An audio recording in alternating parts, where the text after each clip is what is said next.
Namo tassa bhagavato arahato samma sambuddhassa. Namo tassa bhagavato arahato samma sambuddhassa. Namo tassa bhagavato arahato samma sambuddhassa. Buddhang dhammang sanghang anutarang upajayang namasami.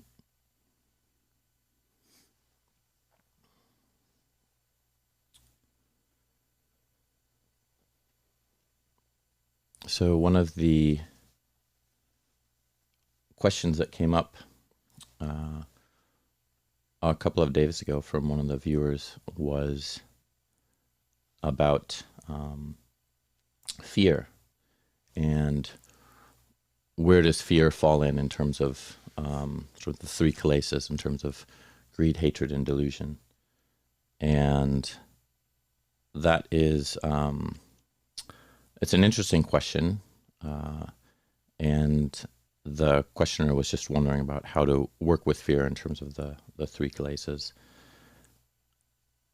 One of the easiest ways to talk about the three kilesas is to say that delusion is sort of the linchpin of the three. Delusion is sort of the opposite of clarity and understanding.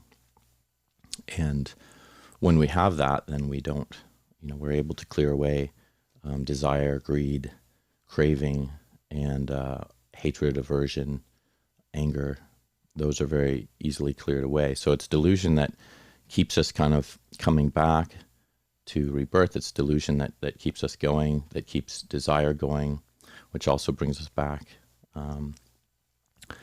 And so if you look at fear, fear is something that is part of that sense of delusion, because we're just not clear about what's actually really happening. If any of you if you just think about now how you experience fear, it tends to be quite a difficult emotion to deal with sometimes. It's hard, the mind can be racing, we can really not have clarity. So that delusion is on, it's quite pumped up.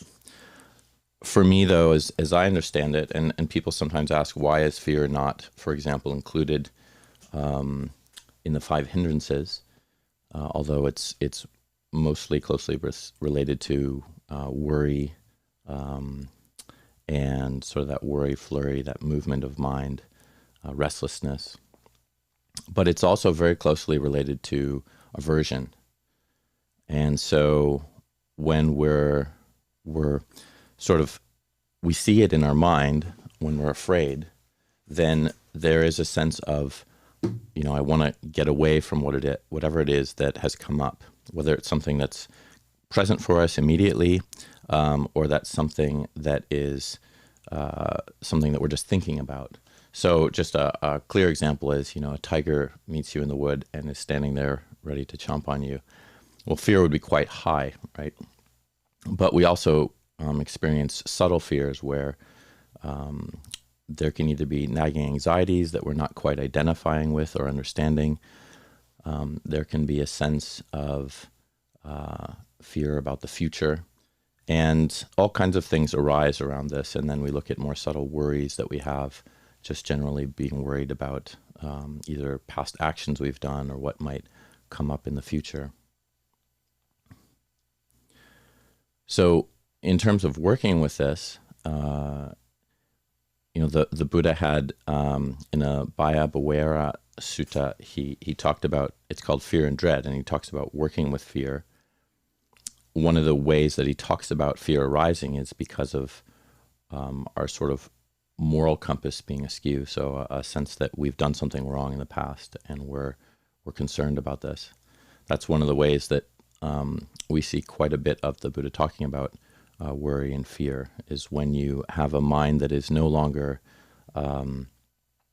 concerned about past actions because they have been put down to a certain degree, because you can recognize that you are doing good actions, and you can kind of dwell in a mind of that recognition rather than being worried about all of your past actions. Then fear is something that subsides, it quiets down.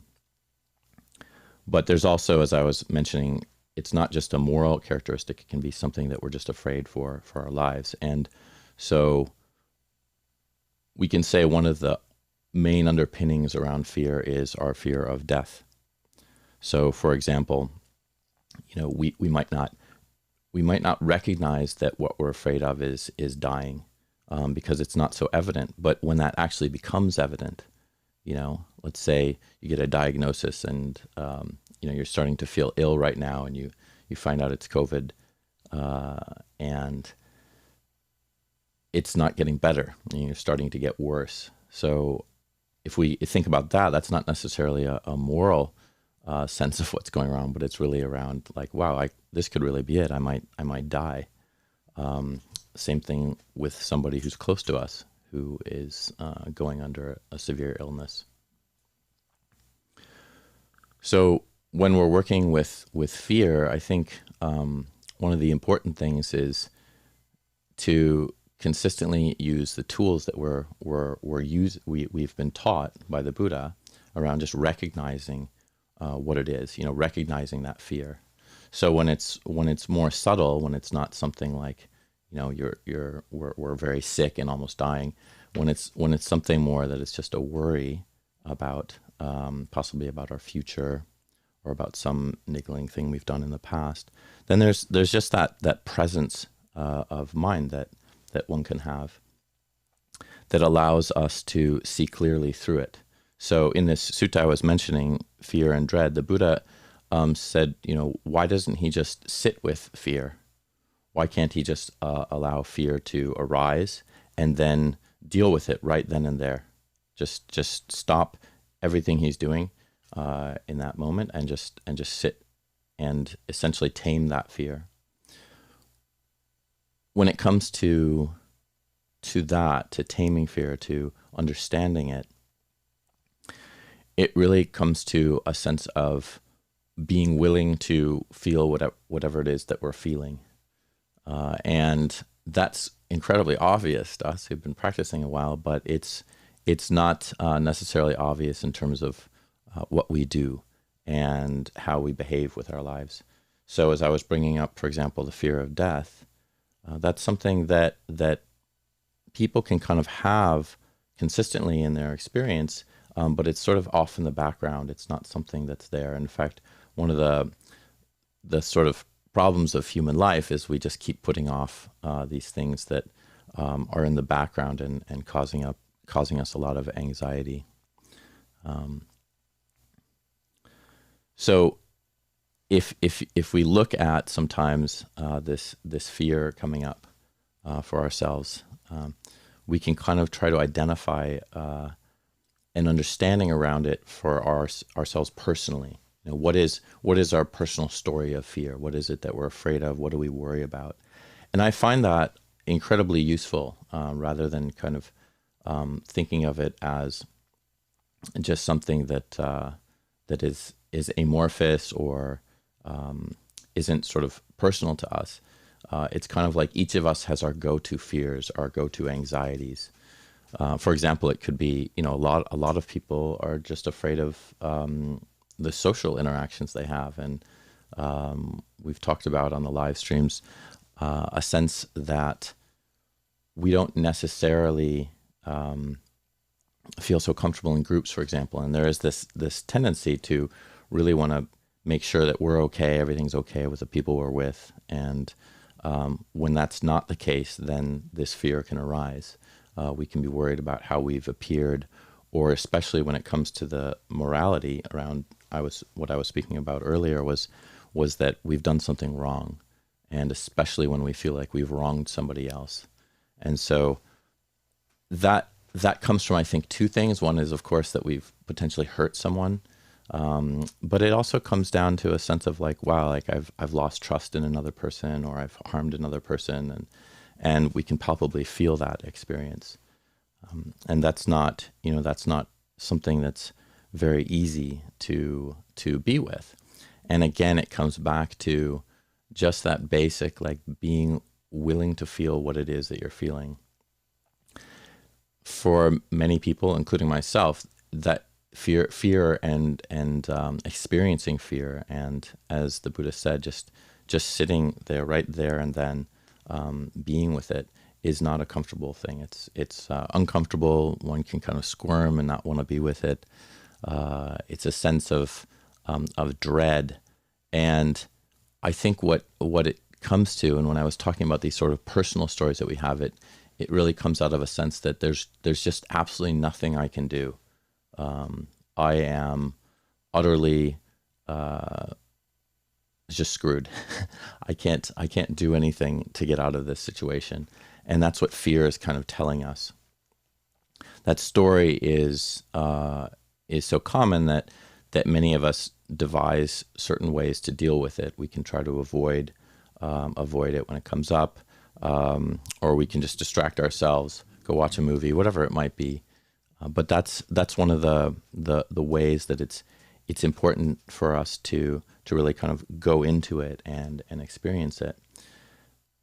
Why the Buddha, in one way, talks about morality in this aspect is that when we become, for example, more, our moral compass gets stronger and we see what we want to do that is actually beneficial, skillful actions, things that are not only helpful to us but other people, that fear tends to drop away because we recollect the good things we've done, but we also see that there is not a sense of remorse coming from our past when we're looking at the negatives and difficulties we possibly have caused in our lives based on doing something that was harmful to another person or to ourselves. So that's why I think when people want to skip over morality, or like they want to jump into meditation, for example, it's not especially helpful if we don't recognize that we're also looking at our moral compass and what it is we experience and our personal ways of where we get into trouble. So in recognizing fear, I think one of the ways I was thinking about it with sort of these kilesas and how the original question was asked was that there is a sense of pushing, right? We're kind of pushing something away. We're wanting to get away from something. And in a sense, as the Buddha points out, how does desire work into that? Well, desire is the exact opposite of aversion, right? In terms of it's almost the same side. It's almost the same thing. We want to get something that is further away from something we don't like. So we're seeking something we like because of that sense we don't want to be associated with what we dislike. And so fear comes a lot from that sense. So essentially, like how we can kind of continue to explore it is to again look at like, what are my personal anxieties? What are my personal worries? What do I go to? And a lot of times this is where meditation is so helpful for us. So we can sit with our experience. We can be with it, and it allows us to see, I keep going towards that particular story with one of my relatives or my friend, or my wife or husband or whatever it is. And then we get to see that there's quite a personal story there. And once we start to see that, we start to see how we're actually creating this, the sense of how we want something to be and how it is not. And that tends to be coming from each of us personally, how we particularly operate and how our worries and fears play out. So once we begin to look at it, then we get to see a little bit more into, okay, this is how I personally work. But when we start to look into the not self characteristic, then we see that, this is just sort of the creation of me. And I would say that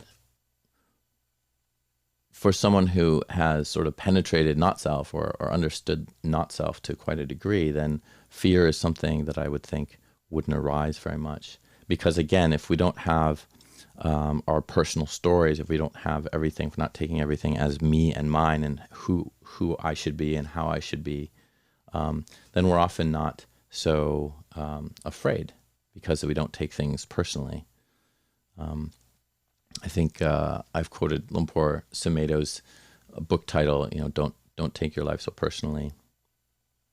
I think it's not life, but don't take yourself so personally. And that's really we hear that a lot, but it's hard to bring in. It's hard to kind of bring in that sense of who I am, what I am as defining me, and also who I am and what I am as what I'm continually creating through my thoughts, through the perceptions, through all of the ways that I identify with the khandhas. So that I think is a helpful way to kind of look at it, is if you're seeing your own personal stories and how you create fear and anxiety in your life, but then you're recognizing, oh, that's kind of a false narrative. It's coming from a false place, because what I conceive myself to be is other than that. So it's always essentially a lie, but it's so believable because the fear feels so real and it's very tangible. I mean, you can't say, oh, my heart's not pounding, or I'm not experiencing dread right now. Each of us has our personal go-tos for this.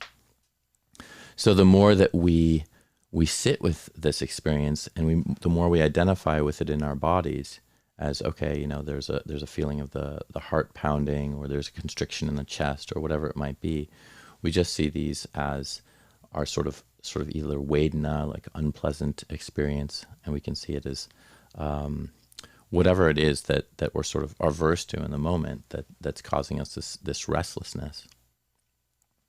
So I think the two things that I'm trying to point to here is that we want to look at worry and fear and anxiety in a way that is sort of promoting our sense of self. It comes from our preservation of that sense of self, and we want to kind of try to depersonalize it in a way. So we're both identifying what it is that we are afraid of, and how we personally are afraid of these things, or worry about certain things, or have anxiety about certain things, and then we're saying, oh, okay, how do I understand that as sort of a false narrative, because it's a story that we're telling ourselves. And so that's one aspect of it, and then the other aspect is, of course, to continually see how our behavior in the world, whether we do skillful or unskillful things, our moral compass, where that's pointing us to, is very much tied into fear, and tied into a sense of how we conceive, like, again, like who we are and what we're doing. So the opposite of this is that when you've done a kind act, so for example, this morning, one of the monks came in to while I was in the kitchen that we have here, and I was just making some coffee, and he was coming in to do the same thing, but he was very quiet, and that's sometimes a monk greeting, is just to be silent around the other person. And I just had a sense of wanting to reach out for a moment, just not to get into a conversation, but he had been offered some coffee, and he just gave that up to the rest of the monks for all of us to have. And I was having that this morning, and I thought, okay, that's really sweet. Like, I'm having this because he made this kind, generous offering.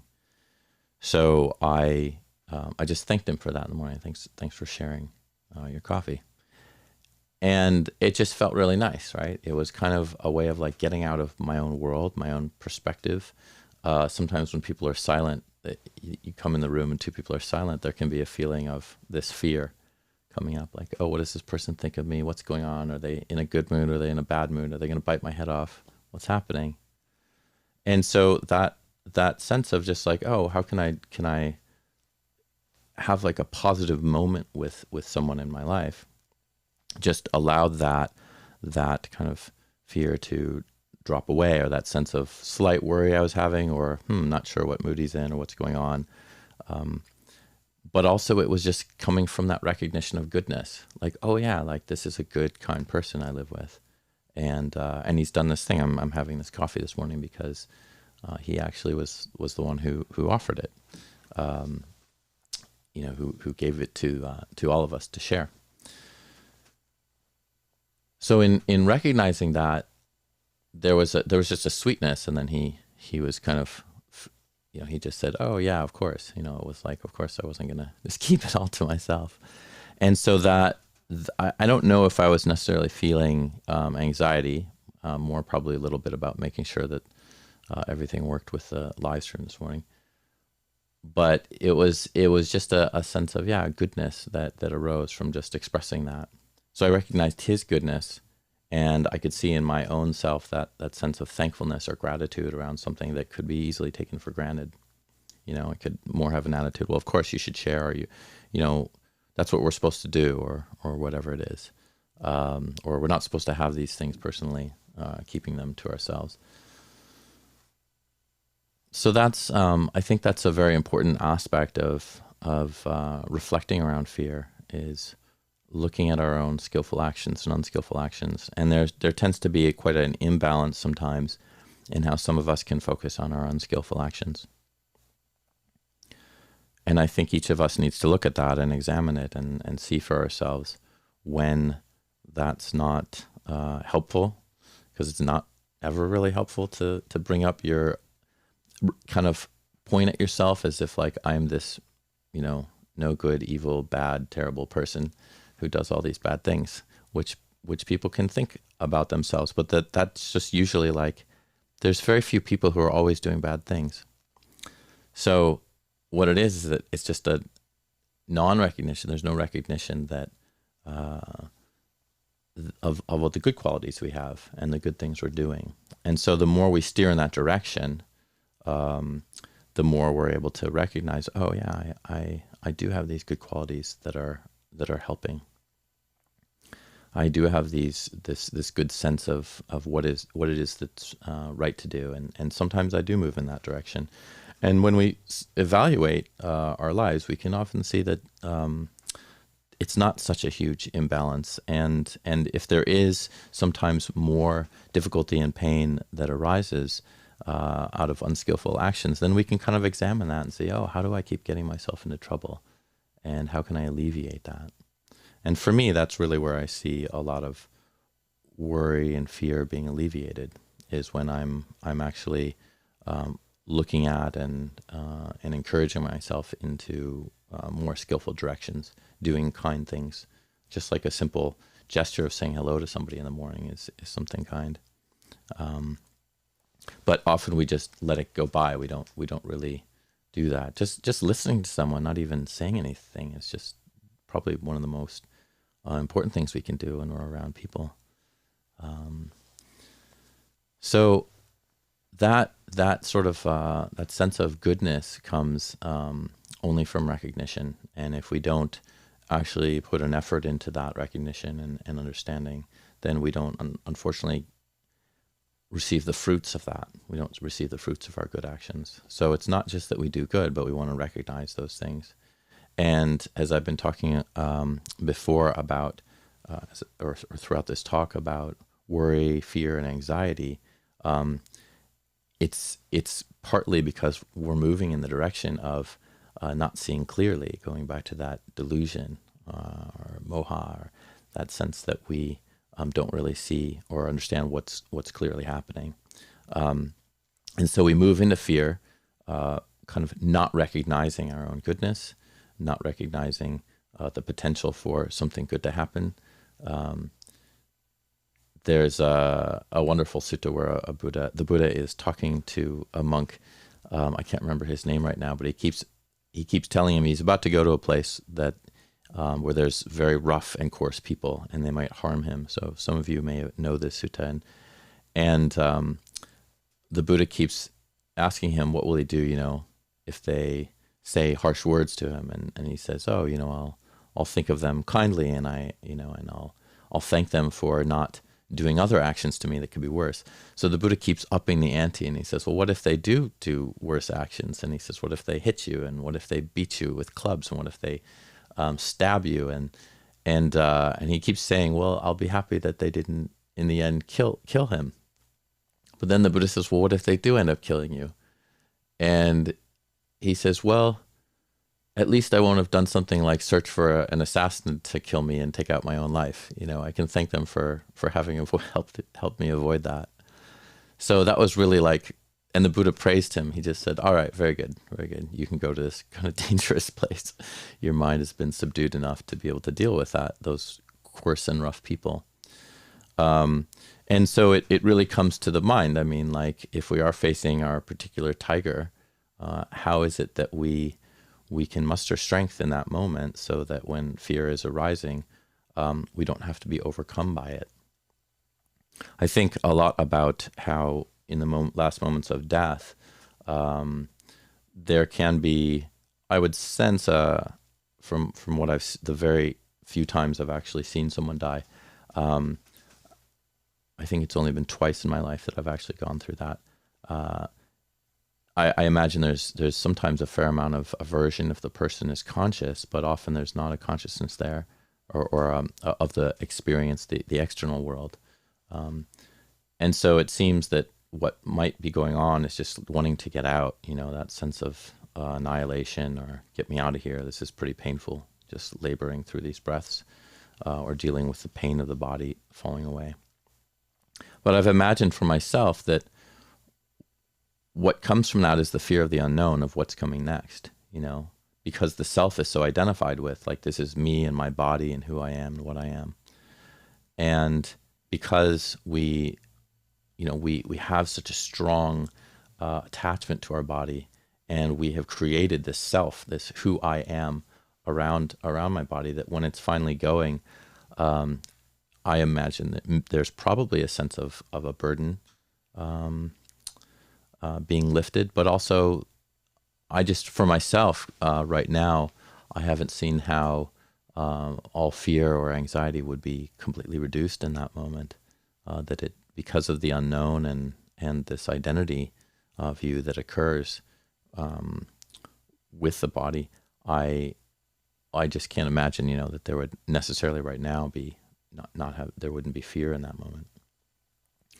So what we have is we come back to just that present experience, because when we come back to the body and we see just what it is clearly for ourselves, then it's not something that, we don't have to be necessarily afraid of a constriction in the chest or quickened breathing or whatever it is for us that are the signs of our physical experience of fear. With that, I think it's important to kind of remember, whenever we're experiencing these kinds of intense fears or just subtle fears, is that they do come down to what it is I'm experiencing right now. And that's why we are using the anchor of our body so much. That's why we're using this sense of like, well, what's actually happening right now? Because there's so many stories that we tend to tell ourselves about what's happening right now, and therefore we're not aware of what's really happening. So the more that we can come back to, again, what the Buddha talked about with that fear and dread sutta is a sense of just subduing it and understanding it right then and there, not to run away, not to try to get away from what it is that we're worried about, because that just increases more fear and worry.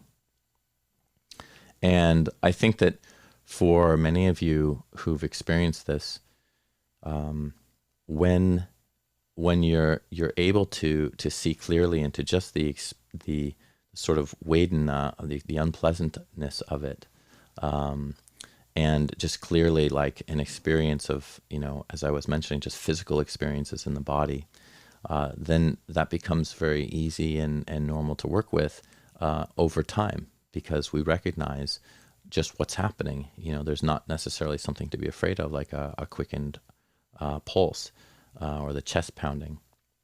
Sometimes I admit this can be overwhelming, like there's like some large fruit in your throat and you can't breathe or talk anymore, as in a panic attack or something like that, or the breath is so quick someone might not feel like they can get enough air in. But again, I think that's because our attention has gone away from the body, and we're trying to resolve our experience without being clear about our bodily awareness. So in the end, I think working around fear we do come down to just the basics of what it is that all of us who are practicing the Buddha's path are doing. It comes from sati sampajanya. It comes from understanding our present moment experience, where our mind is, whether it's constricted or open, whether it's sort of ready for work or not, whatever it might be, we're understanding what our experience is. But often what's most palpable is just that charged experience we have in the body. So we just continue to look, and that's basically the most we can ask for ourselves. And then we can sort of try to analyze that and see where it's coming from, and also see how we're fooling ourselves a lot around our own creations and fabrications, these sankharas we have. So I think I will end there for my talk. And if there are any questions, I'll see if I can find anything here.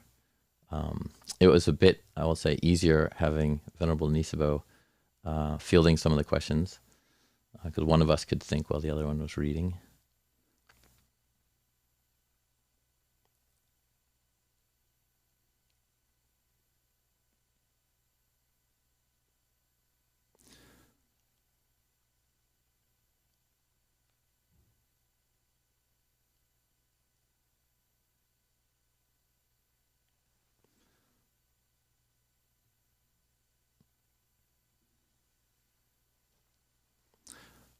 So I'm reading a lot of the questions around how some people deal with their fears, and for example, late at night coming up with a fear, and or having something cross one's mind that causes a lot of fear and anxiety, and then the difficulty with sleeping, for example, after that. In a lot of ways, that brings to mind metta and how metta can be practiced. When we're moving with a lot of restlessness and fear, one of the things that is very soothing with that is also a sense of soothing, a sense of kind of wishing ourselves well, because in that moment we're not, we might have that in the back of our minds, but that's not really the soothing balm we're applying. We're kind of charging ourselves up. And unfortunately, one of the things that causes anxiety is a lot of thinking about a particular thing over and over again, and we tend to reinforce that anxiety quite a bit. So when we apply metta or karuna, compassion towards ourselves, then that tends to be a bit of an antidote to kind of this extreme self-view that we're creating in the moment. Like, it's all about me, isn't it? When we feel a lot of anxiety and fear. And so with metta, wishing ourselves well, we're moving into a different mode of mind that's bringing up kindness instead of this sort of aversion or wanting to push something away. And compassion is also important in that, because it's very easy for us to not be compassionate with ourselves when we're afraid. And often it comes back to that sort of, why was I so stupid? Why did I do that thing that was quite unfortunate or unhelpful or harmed somebody else? And so we keep revving ourselves up and creating these anxieties. So certain people are talking about doing that at night, and that's quite difficult when you've brought that up, you're headed for a quite restless night and a difficult night. So often kind of just think of metta or karuna, acknowledging the suffering that's there, but also wishing yourself well, acknowledging that all beings are susceptible to this same suffering. It allows a bit of a bigger picture, but the kindness that we're offering to ourselves can be more soothing. We say, I made mistakes, and that's kind of normal. It's normal to make mistakes, and if I'm unwilling to make a mistake, then this is kind of the result of that. If I think I'm going to go through life without harming other people or making mistakes, then we are likely to get ourselves into a lot of trouble because we're aiming towards perfection, which, as far as I know, none of us have. I mean, even the Buddha made mistakes. Even after he was enlightened, he made mistakes. But these weren't moral mistakes or something that was based on ignorance. It was just the fact that an enlightened being living in a conditioned world, because of those conditions, is likely to make certain mistakes at times. So that's why he had certain rules that he would bring up or state as a rule, for example, for the bhikkhus, and then later he would retract them. He would say, okay, that didn't quite work as well as I'd like, or how I thought it would play out. Because again, we have this samsara that we're dealing with. It is just the world of being in a conditioned realm. If there's any other questions, I think I'm going to possibly wrap it up early this morning. There was another statement about the body, and of course that's one of the, as I mentioned in the talk, one of the ways that we always want to come back to. That's, of the 4 foundations of mindfulness, the Buddha basically says that without mindfulness of the body, we can't really pass through the stages of enlightenment. So he doesn't say like a time, like you need to spend 10,000 hours with mindfulness of the body, but he does say that one, in order to realize nibbana, one has to have spent a bit of time doing that, a bit of time being mindful of the body. So it's that important. I don't know if there's anywhere else that he sort of states there's sort of a requirement based on how we explore sati sampajanya. But in that case, under the 4 foundations of mindfulness, he does.